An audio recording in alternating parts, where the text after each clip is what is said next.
ED पथकाचा समता पतसंस्थेवर सुद्धा छापा टाकण्यात आलेला आहे आणि सकाळी 9 वाजल्यापासून खरं तर ही सगळी झाडाझडती सुरू होती। समता संस्थेवर सुद्धा आता ईडीने छापा टाकलेला आहे। तसंच तब्बल 12 ईडी पथक समता पतसंस्थेमध्ये ही कारवाई करतात। 100 खात्यांची कागदपत्र सोबत नेल्याची सुद्धा माहिती आहे आणि अखेर 12 तासांनंतर ईडीचं पथक हे समता पतसंस्थेमधून बाहेर पडलेलं आहे। काही महत्त्वाचे धागेदुरे आणि पुरावे गोळा करून व्यवस्थापक आणि कागदपत्रांची या पूर्ण संबंध दिवसभर तपासणी करण्यात आली। प्रशांत शर्मा आमचे प्रतिनिधी आमच्या सोबत आहेत। प्रशांत, काय अपडेट्स या सगळ्या संदर्भात? समता पतसंस्थेचं नाव खरं तर खरातचं प्रकरण समोर आल्यापासून चर्चेत आहे आणि खरात सोबतच इतर अनेक महत्त्वाच्या लोकांची, रुपाली चाकणकरांच्याही बहिणीचं खातं आणि त्यांच्या मुलाचंही खातं इथे असल्याचं नमूद करण्यात आलं होतं, अशी बातमी होती। अपडेट्स आहेत, आता काय घडामोडी घडतायत तिथे?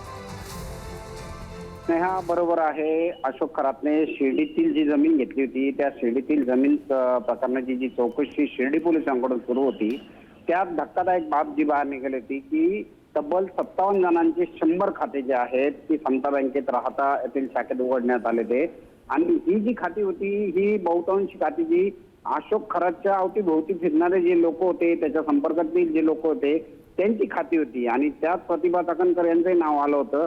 शिर्डी पोलिसांनी त्यांना चौकशीसाठी बोलवलंही होतं। त्यांनी आज येऊन चौकशी केली आणि एकंदरीतच आतापर्यंत ज्या 34 ते 35 लोकांची चौकशी झाली आहे त्या प्रत्येकाने असं सांगितलेलं आहे की कागदपत्र आमचे आहेत। कागदपत्र काहींनी तीर्थयात्रेसाठी दिली होती, काहींनी शिवनिका संस्थांच्या येथे जाण्यासाठी आय कार्ड म्हणून दिली होती। अशी जी कागदपत्र दिली होती ती कागदपत्र वापरून 100 खाती उघडले गेल्याचं अनेकांचं म्हणणं आहे। 34 ते 35 जणांनी आतापर्यंत पोलिसांना तो जबाब दिलेला आहे। त्यामुळे याचा सगळा करता धरता अशोक खरात असल्याचं बोललं जात आहे। मात्र दुसरी एक चर्चा होती की आता कुठं काही खातेदार अंग काढून घेताय का, असं सांगताय की ती खाती आमची नाही। मात्र आज तब्बल 12 तास जी ईडीने समताच्या राहत्या शाखेची चौकशी केलेली आहे, काही कागदपत्र घेतलेले आहे।